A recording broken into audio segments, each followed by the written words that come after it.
ভারত থেকে কেনা হবে 3 কোটি ডোজ করোনা ভ্যাকসিন।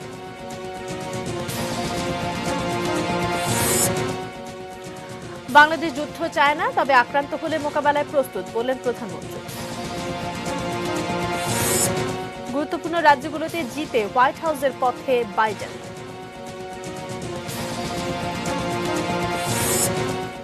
যুক্তরাষ্ট্রের বিভিন্ন রাজ্যে নির্বাচন পরবর্তী সহিংসতা।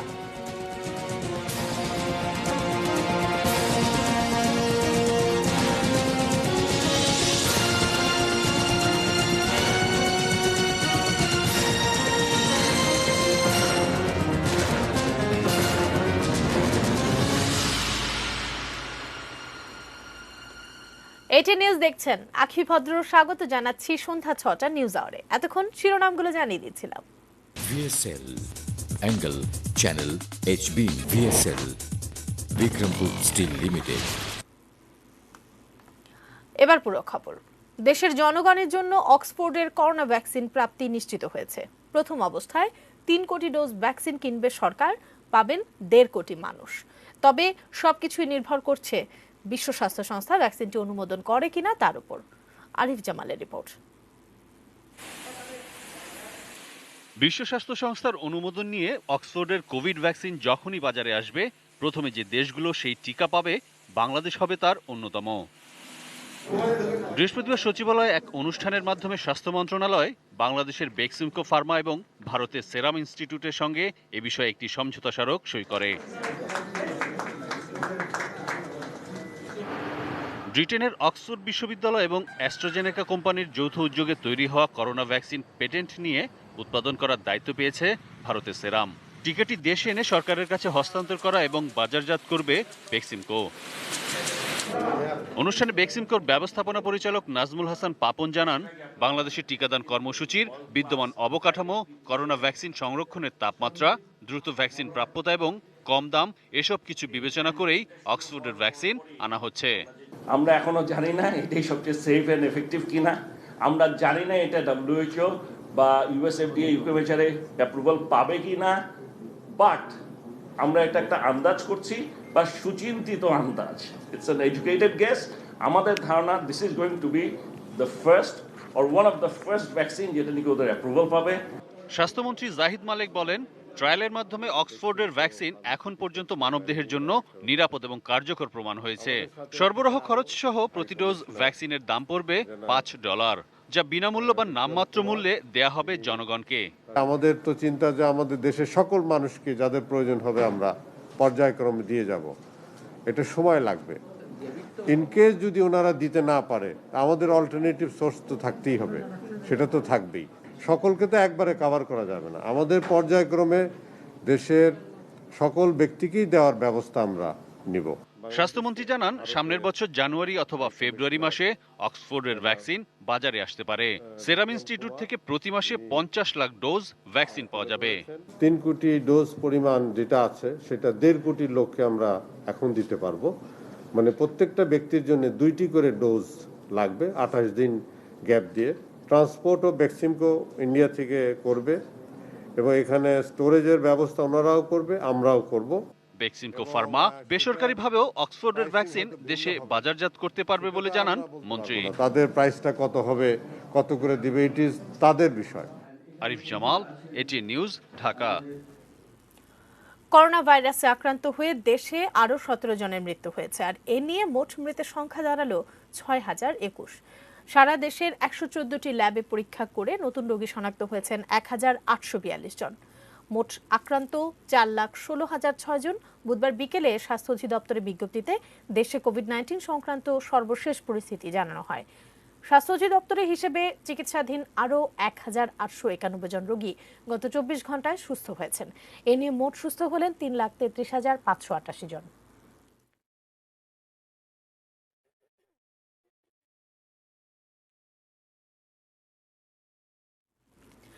কারোর সাথে যুদ্ধ চায় না বাংলাদেশ, তবে আক্রান্ত হলে তা মোকাবেলার প্রস্তুতি থাকতে হবে বলে মন্তব্য করেছেন প্রধানমন্ত্রী শেখ হাসিনা। সকালে নৌবাহিনীর 5টি জাহাজের কমিশনিং অনুষ্ঠানে তিনি আরও বলেন, নৌবাহিনীকে একটি শক্তিশালী ও আধুনিক ত্রিমাত্রিক বাহিনী হিসেবে গড়ে তুলতে কাজ করে যাচ্ছে তার সরকার। রেজওয়ান ফয়েজের রিপোর্ট।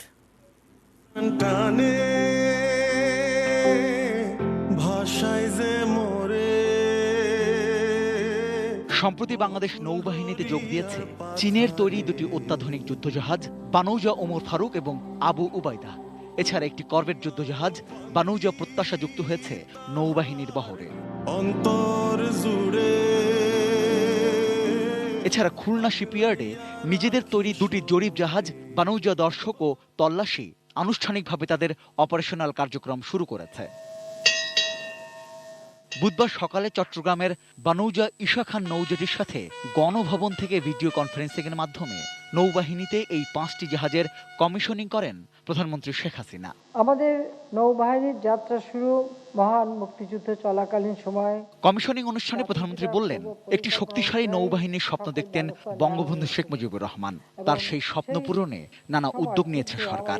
নৌবাহিনীকে আধুনিক, দক্ষ, শক্তিশালী বাহিনী হিসেবে গড়ে তোলার জন্য বিভিন্ন অবকাঠামোগত উন্নয়ন, যুদ্ধজাহাজ সংগ্রহ এবং বিদ্যমান জাহাজসমূহের অপারেশনাল সক্ষমতা বৃদ্ধির জন্য আমরা বাস্তবমুখী পরিকল্পনা নিই।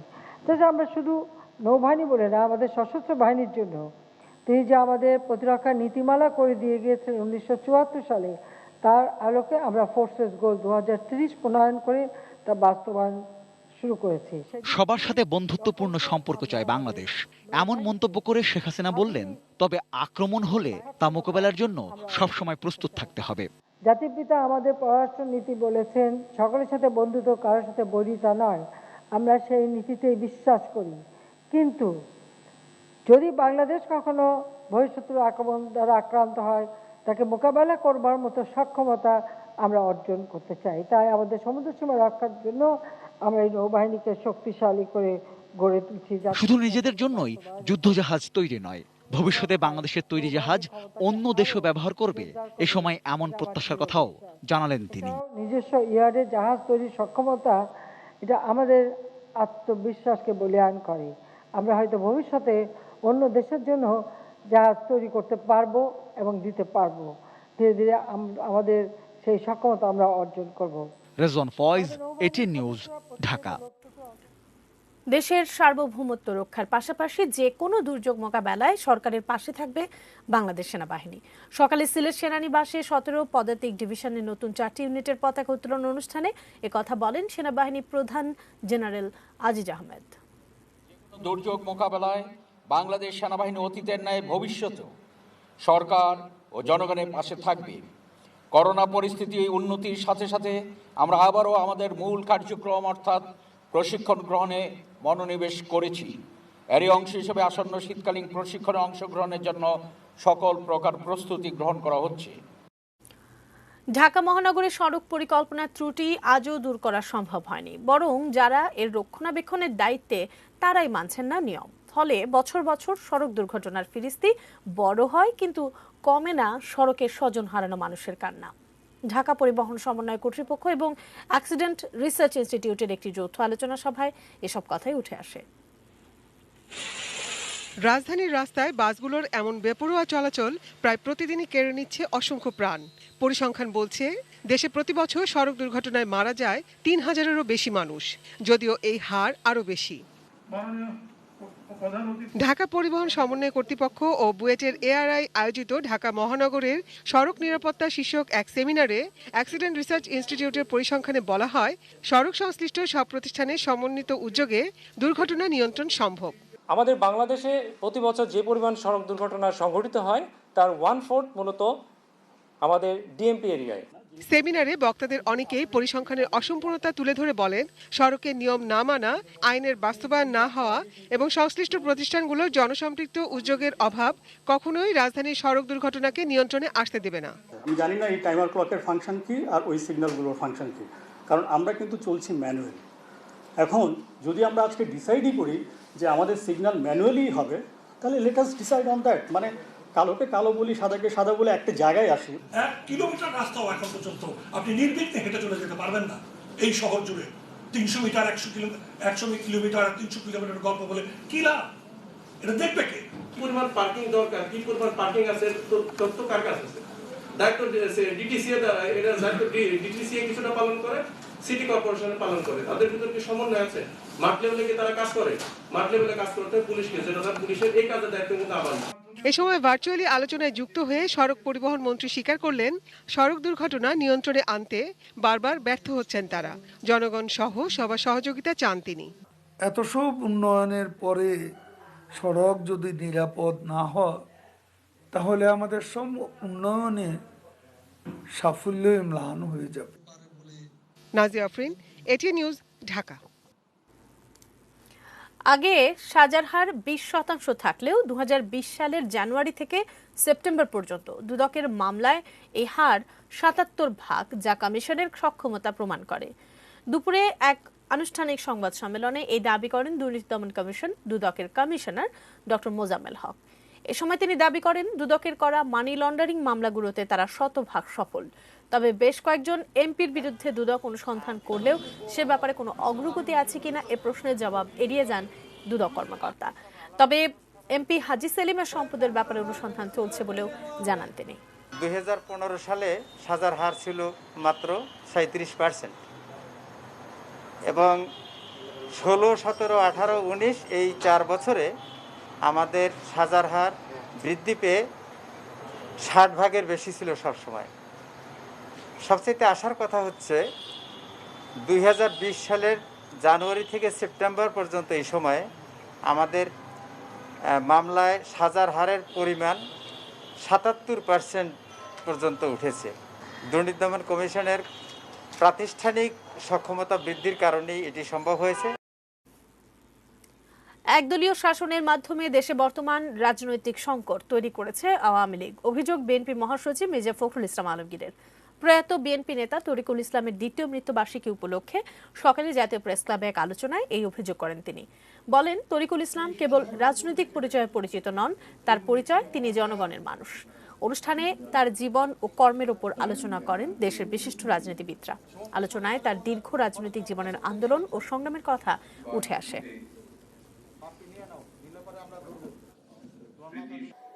আজকের যে সংকট, এই সংকট আওয়ামী লীগ সৃষ্টি করেছে।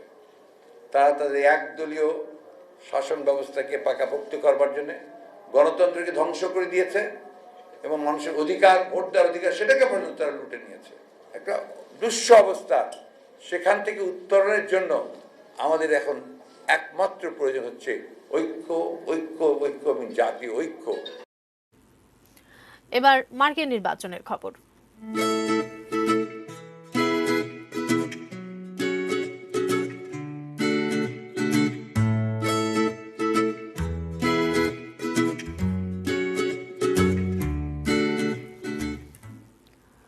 কে হতে যাচ্ছেন পরবর্তী মার্কিন প্রেসিডেন্ট তা ঘোষণা করার মতো অবস্থা এখনো আসেনি। সুইং স্টেটগুলোর ফলাফল পেতে দেরি হওয়ায় মেলানো যাচ্ছে না ইলেকটোরাল কলেজের সমীকরণ। তবে 2016 নির্বাচনে ট্রাম্পের দখলে যাওয়া উইসকনসিন এবং মিশিগান পুনরুদ্ধার করে ডেমোক্র্যাট প্রার্থী জো বাইডেন জয়ের ব্যাপারে অনেকটাই আশাবাদী। মফিদুল টুপুর রিপোর্ট। ব্যাটেলগ্রাউন্ড হিসেবে পরিচিত উইসকনসিন এবং মিশিগান জিতে প্রেসিডেন্ট হওয়ার পথে অনেকটাই এগিয়ে রয়েছেন Democrat Joe Biden. Running mate Kamala হ্যারিসকে সঙ্গে নিয়ে ডেলাওয়্যারের উইলমিংটনে ভোটের পর দ্বিতীয়বারের মতো ভাষণ দেন বাইডেন। বলেন, এখনই নিজেকে জয়ী হিসেবে দাবি না করলেও জয়ের পথেই রয়েছেন তিনি। We are campaigning as a Democrat, but I will govern as an American president. Now, every vote must be counted. No one's going to take our democracy away from us. Not now, not ever. বাইডেনের এমন দাবি যে যথেষ্ট যুক্তিপূর্ণ তা বলছে মার্কিন গণমাধ্যম। Pennsylvania, north Carolina এবং জর্জিয়াতে ট্রাম্প আপাতত সামান্য ব্যবধানে এগিয়ে। তবে এসব রাজ্যে যে পরিমাণ পোস্টাল ভোট গণনা এখনো বাকি, তাতে করে ব্যবধান ঘুচিয়ে এগিয়ে যাওয়ার সম্ভাবনা বাইডেনেরও কম নয়। এদিকে মার্কিন নির্বাচনের ইতিহাসে নজিরবিহীন কাণ্ড করেছেন রিপাবলিকান প্রার্থী ও বর্তমান প্রেসিডেন্ট ট্রাম্প। কোনো তথ্য প্রমাণ ছাড়াই পোস্টাল ভোট ও আগাম ভোট গণনা নিয়ে কারচুপির অভিযোগ তুলে আদালতে শরণাপন্ন হয়েছেন তিনি। ফলাফল না হওয়া অ্যারিজোনায় ভোট গণনা কেন্দ্রের সামনে বিক্ষোভ করছে তার সমর্থকরা। We want the law to be used in a proper manner. So we'll be going to the US Supreme Court. নির্বাচন পূর্ববর্তী জরিপগুলোকে ভুল প্রমাণ করে 48%-এরও বেশি ভোট ট্রাম্পের পক্ষে যাওয়ায় মার্কিন জনগণের মধ্যে বিভক্তি এখন স্পষ্ট। আর তাই নির্বাচনের ফলাফল মেনে নেয়ার ক্ষেত্রে দু দলের সমর্থকরা শেষ পর্যন্ত কতটা সহিষ্ণুতার পরিচয় দেবেন তা নিয়ে উৎকণ্ঠা থাকছেই। Mofidul Tapu, ATN news, Dhaka. যুক্তরাষ্ট্রের নির্বাচনী রণক্ষেত্র হিসেবে পরিচিত রাজ্যগুলোতে চলছে রিপাবলিকান প্রার্থী ডোনাল্ড ট্রাম্প এবং ডেমোক্র্যাট প্রেসিডেন্ট প্রার্থী জো বাইডেনের মধ্যে হাড্ডাহাড্ডি লড়াই। এমন পরিস্থিতিতে যুক্তরাষ্ট্রের বিভিন্ন অঙ্গরাজ্যে ছড়িয়ে পড়ছে সহিংস বিক্ষোভ। আরো জানবো নিশীথ সূর্যের রিপোর্ট থেকে। যখন মার্কিন প্রেসিডেন্ট নির্বাচনী রণক্ষেত্র হিসেবে পরিচিত রাজ্যগুলোতে ট্রাম্প বাইডেনের মধ্যে সমানে সমান টক্কর চলছে, তখনই মাথা চাড়া দিয়ে উঠেছে সহিংস বিক্ষোভ।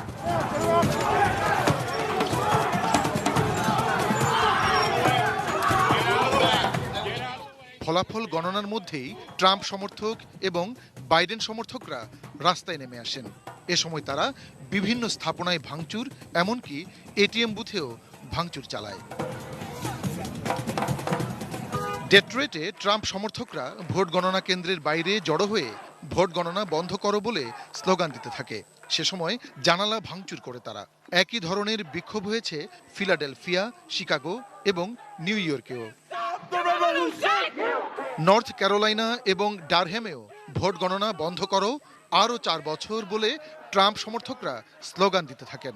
অন্যদিকে প্রতিটা ভোট গণনা করো বলে পাল্টা স্লোগান দিতে থাকেন বাইডেন সমর্থকরা।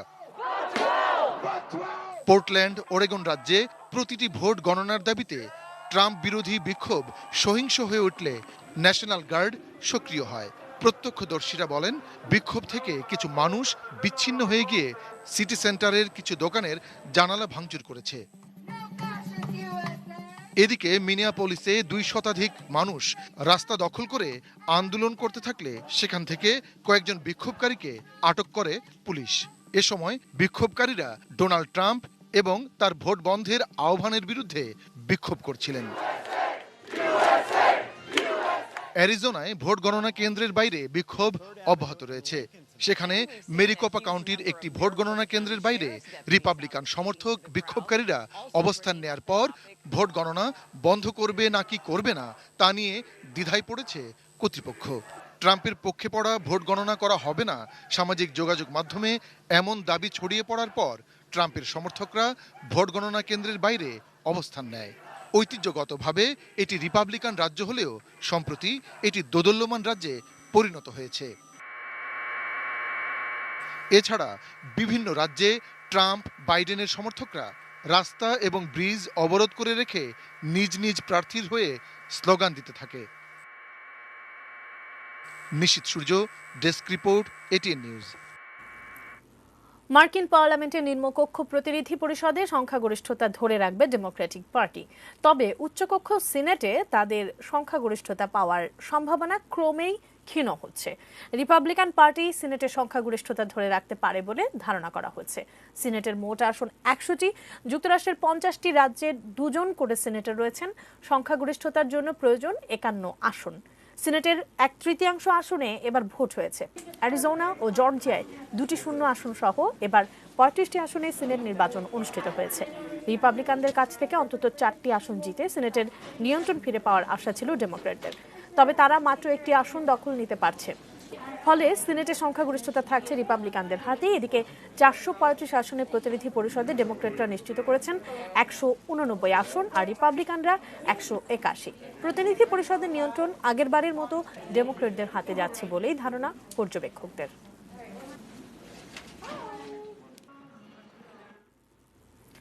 বাজেটের বিরতি নেবার সময় হলো, এরপর জানিয়ে ফিরছি।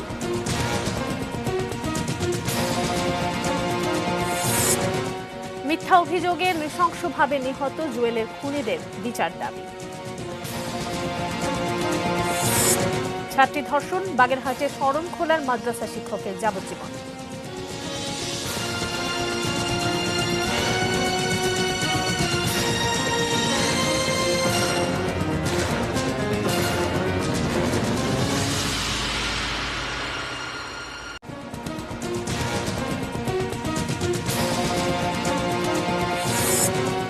ভারত থেকে কেনা হবে 3 কোটি ডোজ করোনা ভ্যাকসিন।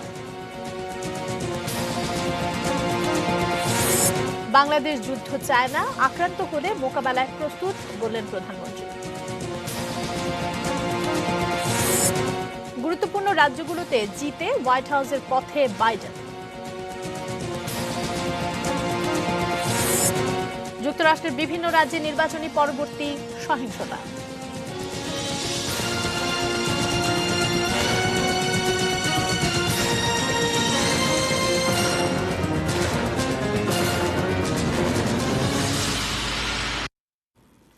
বিরতির পর ফিরে এসে সবাইকে আরো একবার নিউজ আওয়ারে স্বাগত জানাচ্ছি। ফিরতে ফিরতে জানিয়ে দিচ্ছিলাম শিরোনামগুলো। 2023 সালের মধ্যে পেঁয়াজ উৎপাদনে স্বয়ংসম্পূর্ণ হবে বাংলাদেশ, সেই পরিকল্পনা নিয়ে কাজ শুরু হয়েছে বলে জানালেন কৃষিমন্ত্রী ডক্টর আব্দুর রাজ্জাক। সচিবালয়ে পেঁয়াজের স্বয়ংসম্পূর্ণতা অর্জনের রোডম্যাপ নিয়ে আয়োজিত বৈঠকে একথা জানানো হয়। কৃষিমন্ত্রী আরো বলেন, অধিক ফলনশীল পেঁয়াজ উৎপাদন নিয়ে কাজ করছে দেশের বিজ্ঞানীরা, যা সফল হলে বিঘা প্রতি 65 মণ করে উৎপাদন সম্ভব। একই সঙ্গে গ্রীষ্মকালেও পেঁয়াজ চাষ বাড়ানোরও চেষ্টা চলছে বলে জানান মন্ত্রী। এসব বাস্তবায়ন হলে আমদানি নির্ভরশীলতা থাকবে না বলে জানান তিনি। 25 লক্ষ টন উৎপাদন হয়, তাহলে আমাদের 8 থেকে 10 লক্ষ টন প্রতি বছর আমদানি করতে হয়। আমরা আশা করছি যে আগামী 3 বছরের মধ্যে পেঁয়াজ নিয়ে আমাদের এই বিপর্যয় আর পড়তে হবে না। তার জন্য আমরা কর্মসূচি নিয়েছি এবং ভারতের উপর একদম আমরা নির্ভরশীল। তারা কোনো সিগন্যাল ছাড়া, কোনো ছাড়াই পেঁয়াজ রপ্তানি বন্ধ করে দেয়। তাদের এটা দেশের ব্যাপার, তারা করতেই পারে, তাদের নিজেদের স্বার্থ অবশ্যই তারা দেখবে। নবায়নযোগ্য জ্বালানিতে মনোযোগ না দিয়ে কয়লা ও এলএনজির মতো জীবাশ্ম জ্বালানি ভিত্তিক বিদ্যুৎ উৎপাদনে বিনিয়োগ করায় জলবায়ু দূষণকারী দেশ হিসেবে পরিচিত হচ্ছে বাংলাদেশ। একথা বলা হয়েছে ট্রান্সপারেন্সি ইন্টারন্যাশনাল বাংলাদেশ টিআইবির জলবায়ু পরিবর্তন বিষয়ক এক প্রতিবেদনে। প্রায় আড়াই বছর ধরে নবায়নযোগ্য জ্বালানি পরিবহন ও শিল্প সহ বিভিন্ন খাতের মোট 7টি প্রকল্পের উপর করা প্রতিবেদনটি সকালে জুম মিটিংয়ে প্রকাশিত হয়। জানানো হয়, এসব প্রকল্প প্রস্তাবনার সাথে বাস্তবায়নের সামঞ্জস্য পুরোপুরি পাওয়া যায়নি। টিআইবি নির্বাহী পরিচালক ডক্টর ইফতেখারুজ্জামান বলেন, রাজনৈতিক বিবেচনায় প্রকল্প নিয়ে প্রায় অর্ধেক অর্থে অনিয়ম দুর্নীতি হচ্ছে, যা উদ্বেগজনক। প্রকল্প বাস্তবায়নকারী প্রতিষ্ঠানগুলোর জবাবদিহির অভাব ও সমন্বয়হীনতা এই অবস্থা সৃষ্টির কারণ। উপযোগিতা বা উপযোগী ভিত্তিক কৌশল বা প্রাধিকারক্রম নির্ধারণ না করেই প্রকল্প গৃহীত হয়েছে, যে কারণে এবং সেখানে রাজনৈতিক এবং প্রশাসনিক বিবেচনা প্রাধান্য পাচ্ছে এবং এর ফলে একদিকে আর্থিক অপচয় হচ্ছে, প্রশমনে বাস্তব কোনো সুফল আমরা পাচ্ছি না এবং এক শ্রেণীর প্রভাবশালী মহল তারা লাভবান হচ্ছেন। এই 7টি প্রকল্পে যে মোট অর্থায়ন হয়েছে তার এক হিসাবে প্রায় 54% অর্থ অনিয়ম দুর্নীতির মাধ্যমে ক্ষতিগ্রস্ত হয়েছে, যেটি খুবই উদ্বেগজনক একটি বিষয়। শতবর্ষের দ্বার প্রান্তে ঢাকা বিশ্ববিদ্যালয়। মহান মুক্তিযুদ্ধ সহ দেশের বিভিন্ন গণতান্ত্রিক আন্দোলনের সূতিকাগার ঢাকা বিশ্ববিদ্যালয়ের শতবর্ষপূর্তি উপলক্ষে গ্রন্থ প্রকাশ ও সেমিনার সহ সৃজনশীল নানা কার্যক্রম হাতে নেওয়া হয়েছে। সকালে বিশ্ববিদ্যালয়ের নওয়াব আলী চৌধুরী সিনেট ভবনে উপাচার্য অধ্যাপক ডক্টর আখতারুজ্জামানের সভাপতিত্বে এ সংক্রান্ত সংবাদ সম্মেলনে তুলে ধরা হয় শতবর্ষের নানা আয়োজনের তথ্য। সংবাদ সম্মেলনে জানানো হয়েছে, শতবর্ষপূর্তি উপলক্ষে প্রফেসর এমিরেটাস ডক্টর একে আজাদ চৌধুরী ও অধ্যাপক ডক্টর রতনলাল চক্রবর্তীর সম্পাদনায় 2টি মৌলিক গ্রন্থ প্রকাশিত হবে। আগামী জানুয়ারিতে অনলাইনে 6টি আন্তর্জাতিক সেমিনার করা হবে, যা উদ্বোধন করবেন প্রধানমন্ত্রী শেখ হাসিনা। এছাড়া জুলাইতে লন্ডনে একটি আন্তর্জাতিক কনফারেন্স হবে। ঢাকা বিশ্ববিদ্যালয়ের মল চত্বরে স্মৃতিফলক, তথ্যচিত্র প্রদর্শনী, গবেষণা মেলা ও নানা সাংস্কৃতিক অনুষ্ঠানের আয়োজন থাকবে ঢাকা বিশ্ববিদ্যালয়ের শতবর্ষপূর্তি উপলক্ষে। আদতে মেড ইন চায়না, অথচ গায়ে লেখা অন্য দেশের নাম। অনুমোদন ছাড়াই বিশ্বখ্যাত সব প্রসাধনী চীন থেকে এনে বিক্রি হচ্ছে বাংলাদেশে। মানহীন এসব প্রসাধন সামগ্রী ব্যবহারে নারী ও শিশু স্বাস্থ্য ভয়াবহ হুমকির মুখে। আরো জানাচ্ছেন একে আজাদ। প্রকৃতিতে বইছে হিমেল হাওয়া, শীত সমাগত, তাই প্রকৃতি রুক্ষ হয়ে ওঠার সাথে সাথে প্রভাব পড়ে ছোট বড় সবার শরীরে। আর এই সুযোগ কাজে লাগিয়ে টাকা হাতিয়ে নিতে তৎপর এক শ্রেণীর অসাধু প্রসাধন ব্যবসায়ী। কি নেই এখানে? শিশুদের ত্বকের উপাদান থেকে শুরু করে নারীদের প্রসাধন সামগ্রী, সবই ভেজালে ভরা, অথচ বাইরে থেকে বোঝার কোনো উপায় নেই। বিশ্বের নামি দামি সব ব্র্যান্ডের প্রসাধনে পুরান ঢাকার মৌলভীবাজার টাওয়ারের কয়েকটি গুদাম। তিনটা অনিয়ম আমরা পেয়েছি। প্রথম হচ্ছে কিছু প্রোডাক্ট হচ্ছে আপনার একদম লোকালি তৈরি করা নকল, আর কিছু প্রোডাক্ট চায়না থেকে নিয়ে আসছে নকল মাল, কাউন্টারফিট, আর কিছু প্রোডাক্ট হচ্ছে আপনার লাগেজে আসছে, ট্যাক্স ফাঁকে দিয়ে নিয়ে আসছে আর কি। ভেজাল প্রসাধন উৎপাদন ও বাজারজাত ঠেকাতে মাঝে মধ্যে র্যাবের ভ্রাম্যমাণ আদালতের অভিযান চলে, তারপরও থামছে না। এসব অভিযান দেখে কৌশল বদলায় অসাধু ব্যবসায়ীরা। কিন্তু কিভাবে? উৎপাদন, মোড়ক সবই হচ্ছে এখন চীনে, আর বিএসটিআই সনদ ছাড়াই বিক্রি হচ্ছে বাংলাদেশে। আমি তো মূলত ইম্পোর্টারে বিশ্বাস করে এই জিনিসগুলো, মানে জনসনের আইটেমগুলো আমি কালেক্ট করতাম ওনার থেকে, যেহেতু বাইরের থেকে নিয়ে আসে এবং বাইরের থেকে যে রিফিল করে নিয়ে আসে ওটা তো আমার জানা ছিল না। সেটোয়েড বডি যেটা হয়েছে ওটা আমার মনে করেন যে ওইগুলো আমি ফালাই দিব, আর ওটা আমি বুঝতে পারছি যে এটা 2 নম্বর জিনিস। প্রতারকদের ভুলের মাসুল গুনতে হচ্ছে সাধারণ জনগণকে, যাদের হাত থেকে রেহাই নেই শিশুদেরও। বাচ্চাদের জন্য মারাত্মক স্বাস্থ্য ঝুঁকিতে পড়তে পারে, সমস্যা তৈরি হতে পারে। এই ধরনের নকল কসমেটিক্স যারাই ব্যবহার করবেন তারা যে কোনো ধরনের স্বাস্থ্য ঝুঁকিতে শুরু করে এমনকি ক্যান্সার হতে পারে। বারবার সতর্ক করার পরও টনক নড়ছে না অসাধু ব্যবসায়ীদের। শাস্তি দাবি করছেন ব্যবসায়ী নেতারাও। যেটা অলরেডি যে স্টিকার, যার না স্টিকার, আমি অন্য স্টিকার, এটা অনৈতিক, এটা আমি এটাকে নৈতিকতা বলবো না, এটা অবৈধ, লাগানো এটা ঠিক না। একে আজাদ, এটিএন নিউজ, ঢাকা। উচ্চবিত্তের মাদক হিসেবে পরিচিত বেশ কিছু আইস উদ্ধার করেছে গোয়েন্দারা। একই সাথে এই মাদক ব্যবসায় জড়িত 6 জনকে গ্রেফতার করা হয়েছে। বুধবার রাতে রাজধানীর গেন্ডারিয়ায় অভিযান চালায় ঢাকা মহানগর পুলিশের গোয়েন্দা ইউনিটের একটি দল। অভিযানে চন্দন রায় নামে এক মাদক ব্যবসায়ীকে আটক করা হয়। পরে তার দেওয়া তথ্যে রাতেই বিভিন্ন এলাকা থেকে মাদক ব্যবসায়ী সিরাজ, অভি, জুয়েল, রুবায়েত ও ক্যানি গ্রেফতার হন। এ সময় তাদের কাছ থেকে মালয়েশিয়া থেকে আমদানি করা উচ্চবিত্তের মাদক হিসেবে পরিচিত 600 গ্রাম আইস উদ্ধার করা হয়। বৃহস্পতিবার ডিএমপির মিডিয়া সেন্টারে এক সংবাদ সম্মেলনে জানানো হয়েছে, এই মাদকে রয়েছে ইয়াবা তৈরির মূল উপাদান অ্যামফিটামিন। রাজধানীর অভিজাত পাড়ার বিভিন্ন পার্টিতে ব্যবহারের উদ্দেশ্যে এসব মাদক আনা হতে পারে বলে জানান গোয়েন্দারা।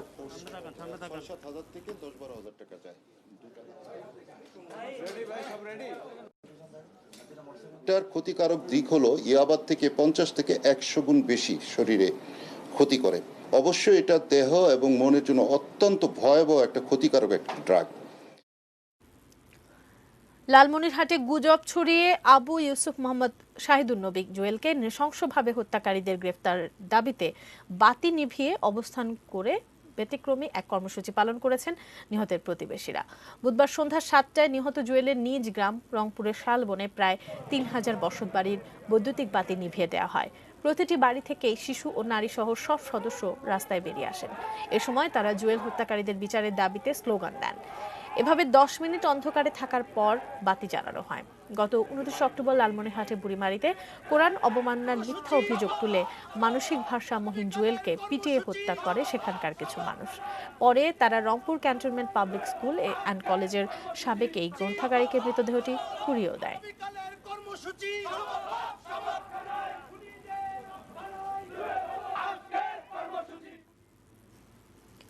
বাগেরহাটের শরণখোলায় 5ম শ্রেণীর এক ছাত্রীকে ধর্ষণের অপরাধে মাদ্রাসার সুপার ইলিয়াস হোসেন জোমাদ্দারকে যাবজ্জীবন কারাদণ্ড দিয়েছেন আদালত। একই সঙ্গে তাকে 20,000 টাকা জরিমানা, অনাদায়ে আরও 1 বছরের সশ্রম কারাদণ্ড দেওয়া হয়।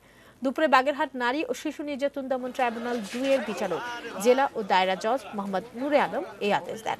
শরণখোলার পূর্ব রাজাপুর গ্রামের আব্দুল গফফার জোমাদ্দারের ছেলে আসামি ইলিয়াস হোসেন উত্তর খোন্দাকাটা রাশিদিয়া স্বতন্ত্র ইবতেদায়ী মাদ্রাসার সুপার ছিলেন।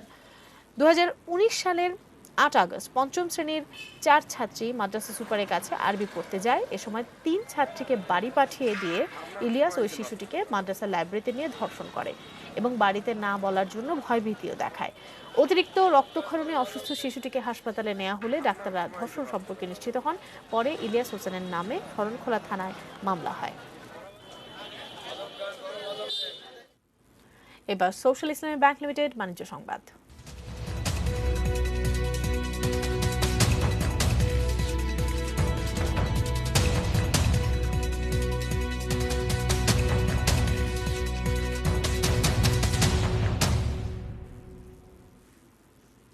ফরিদপুরে লাগামহীনভাবে বেড়ে চলেছে সবজির দাম। 2 থেকে 3 গুণ বেশি দামে সবজি কিনতে নাভিশ্বাস উঠছে ক্রেতাদের। বাজার নিয়ন্ত্রণে প্রশাসনের হস্তক্ষেপ কামনা করেছেন তারা। ফরিদপুরে গত এক সপ্তাহের ব্যবধানে প্রতি কেজি সবজির গড় দাম বেড়েছে 20 থেকে 30 টাকা।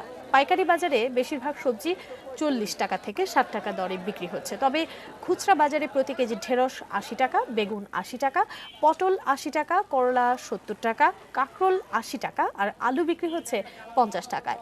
আগাম ফুলকপি 120 টাকা, বাঁধাকপি 100 টাকা দরে বিক্রি হচ্ছে। কাঁচা মরিচ আর পেঁয়াজের দামও চড়া। করোনাকালে একদিকে কমেছে আয়, অন্যদিকে বেড়েছে সবজি সহ নিত্য প্রয়োজনীয় জিনিসের দাম। তাই সবচেয়ে বিপদের মুখে সাধারণ মানুষ। অসাধু ব্যবসায়ীদের চিহ্নিত করে আইনের আওতায় আনার আশ্বাস দিয়েছেন জেলা প্রশাসক। সবজি কিনতে গেলেই অন্য বাজার করতে পারতেছি না, সবজি কিনে টাকা শেষ হয়ে যাইতেছে।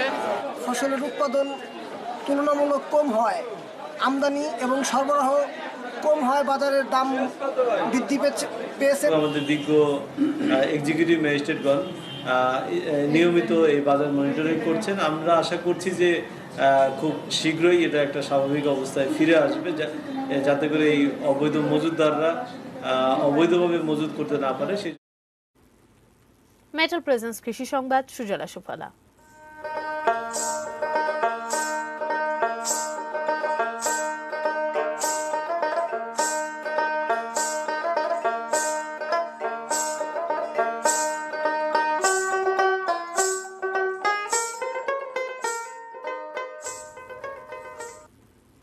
অল্প খরচ ও সময় কম লাগায় জলসহিষ্ণু বাড়ি ধান 75 ও বাড়ি ধান 87 চাষে আগ্রহী হয়ে উঠেছেন যশোরের মনিরামপুরের কৃষকরা। উপজেলায় এবার 22,600 হেক্টর জমিতে উচ্চ ফলনশীল এই দুই জাতের ধানের আবাদ হয়েছে, যা লক্ষ্যমাত্রার চেয়ে বেশি। বাংলাদেশ ধান গবেষণা ইনস্টিটিউট উদ্ভাবিত এই দুই জাতের ধান রোপণের 110 থেকে 115 দিনের মধ্যেই ফলন মেলে। হেক্টর প্রতি ফলন পাওয়া যায় 5 থেকে 6 টন। রোগ কম হওয়ায় বাড়ি 75 ও 87 আবাদে কীটনাশক ও সারের খরচ কম।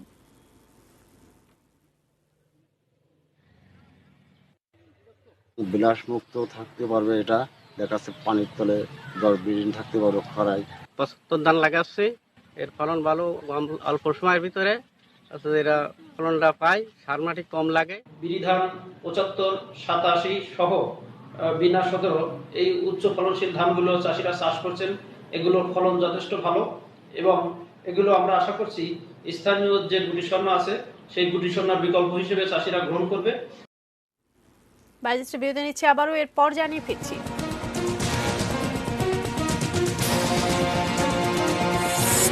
ভোটের পরদিন যুক্তরাষ্ট্রের রেকর্ড 1 লাখ করোনা রোগী শনাক্ত। দেশে ফিরছেন বিশ্বসেরা অলরাউন্ডার সাকিব আল হাসান।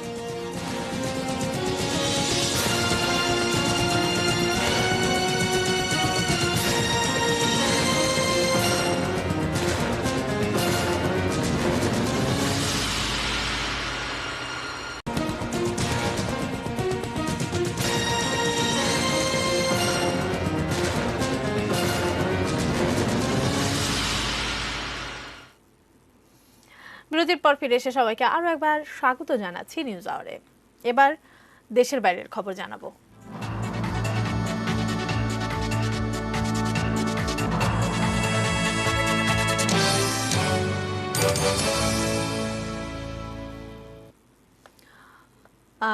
দেশের বাইরের খবরে যে খবরটি জানাবো, যুক্তরাষ্ট্রে প্রেসিডেন্ট নির্বাচনের পরদিন রেকর্ড সংখ্যক করোনা রোগী শনাক্ত হয়েছে।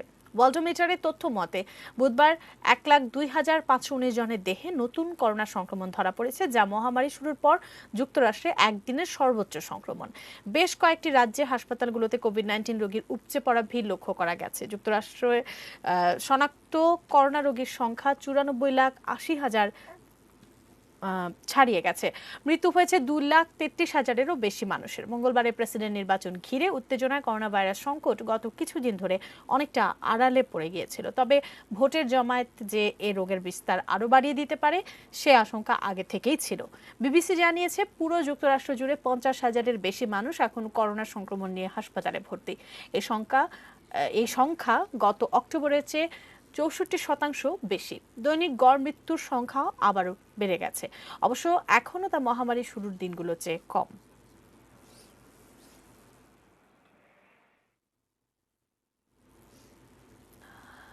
40 লাখ অভিবাসীকে পাঠানোর মাধ্যমে ফিলিপাইনে নীরব আক্রমণ চালিয়েছে চীন। বুধবার এমন মন্তব্য করেন দেশটির বিরোধী দলীয় একজন সিনেটর। সিনেটর সেন্ট ফ্রান্সিস প্যাঙ্গেলিনান বলেন, চীনের অভিবাসীদের সহজে প্রবেশ করার সুযোগ করে দেওয়া হচ্ছে আর এর মাধ্যমে চীন নীরব আক্রমণ চালাচ্ছে। প্যাঙ্গেলিনান আরও বলেন, এটা দুশ্চিন্তার বিষয়, বিশেষ করে পশ্চিম ফিলিপাইন সমুদ্র নিয়ে চীনের সঙ্গে আমাদের বিরোধ রয়েছে। এছাড়াও প্যাঙ্গেলিনান দাবি করেন, ফিলিপাইনে বিভিন্ন অবকাঠামো উন্নয়নে বিনিয়োগ করেও নীরব আক্রমণ করছে চীন। এর প্রভাবে ফিলিপাইনে ঋণের বোঝা বাড়ছে, পাশাপাশি বাড়ছে ভূ রাজনৈতিক এবং সার্বভৌমত্বের ঝুঁকিও।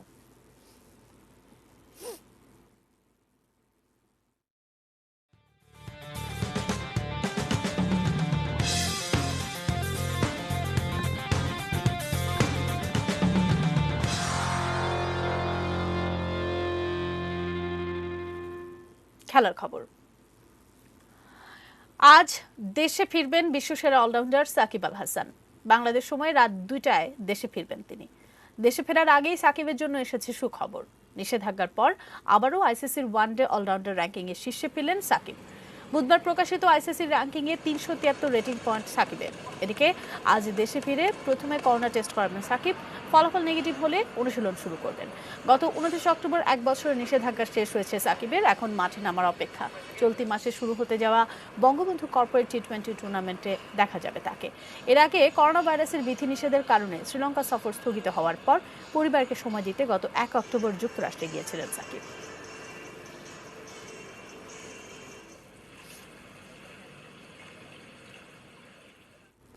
বঙ্গবন্ধু টি20 টুর্নামেন্টের জন্য ক্রিকেটারদের ফিটনেস টেস্টের সূচি প্রকাশ করেছে বাংলাদেশ ক্রিকেট বোর্ড। আগামী 9 ও 10 নভেম্বর কয়েকটি ধাপে ক্রিকেটারদের ফিটনেস টেস্ট নেওয়া হবে।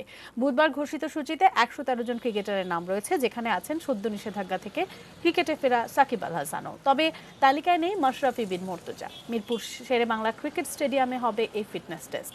করোনার কারণে কিছু বিধিনিষেধ আরোপ করা হয়েছে ফিটনেস টেস্টের জন্য, আর প্রত্যেক ক্রিকেটারকে অবশ্যই মুখে মাস্ক পরে আসতে হবে। এছাড়া সঙ্গে আনতে হবে নিজস্ব হ্যান্ড স্যানিটাইজার, আর সবাইকে মানতে হবে সামাজিক দূরত্বের নিয়মও। চলতি মাসের শেষ সপ্তাহে শুরু হওয়ার কথা রয়েছে টি20 টুর্নামেন্ট।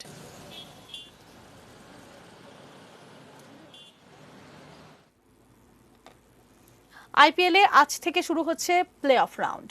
কোয়ালিফায়ার 1-এ মুম্বাই ইন্ডিয়ান্সের মুখোমুখি হবে দিল্লি ক্যাপিটালস। বুধবারে বাংলাদেশ সময় রাত 8টায় শুরু হবে ম্যাচটি। 14 ম্যাচে 18 পয়েন্ট নিয়ে টেবিলের শীর্ষে থেকে কোয়ালিফায়ার 1-এ খেলছে মুম্বাই ইন্ডিয়ান্স। এবার ষষ্ঠবারের মতো ফাইনালে খেলার সুযোগ মুম্বাইয়ের সামনে। এক্ষেত্রে বাধার নাম দিল্লি ক্যাপিটালস। শক্তির বিচারে দুই দলের মধ্যে খুব একটা তফাৎ নেই, তবে সাম্প্রতিক পারফরমেন্সের বিচারে কিছুটা এগিয়ে বর্তমান চ্যাম্পিয়ন্স মুম্বাই। অন্যদিকে 14 ম্যাচে 16 পয়েন্ট নিয়ে দ্বিতীয় স্থানে থেকে কোয়ালিফায়ার 1-এ খেলছে দিল্লি। তাদের সামনে প্রথমবারের মতো ফাইনালে ওঠার হাতছানি। নিজেদের সেরাটা দিয়ে মুম্বাইয়ের বিপক্ষে জয় তুলে নিতে মরিয়া শ্রেয়স আয়ারের দল। যে দল পরাজিত হবে তাদের ফাইনালে যাওয়ার সুযোগ থাকবে, সেক্ষেত্রে কোয়ালিফায়ার 2-এ খেলবে তারা।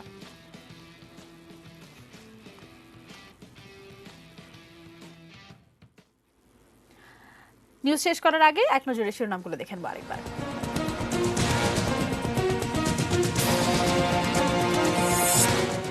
ভারত থেকে কেনা হবে 3 কোটি ডোজ করোনা ভ্যাকসিন। বাংলাদেশ যুদ্ধ চায় না, আক্রান্ত হলে মোকাবেলায় প্রস্তুত বললেন প্রধানমন্ত্রী। গুরুত্বপূর্ণ রাজ্যগুলোতে জিতে হোয়াইট হাউসের পথে বাইডেন। যুক্তরাষ্ট্রের বিভিন্ন রাজ্যে নির্বাচন পরবর্তী সহিংসতা।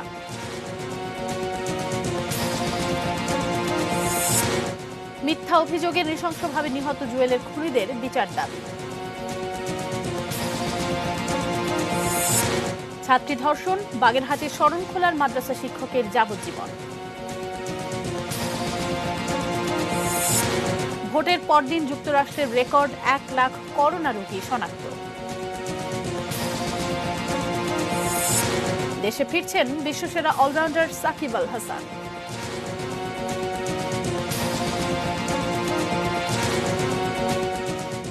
নিউজ আওয়ারে সঙ্গে থাকুন, দেখতে থাকুন এটিএন নিউজ। আর এটিএন নিউজের ব্রেকিং নিউজ আপনার মোবাইলে পেতে স্টার্ট লিখে স্পেস দিয়ে এএন লিখে পাঠিয়ে দিন 595 নম্বরে।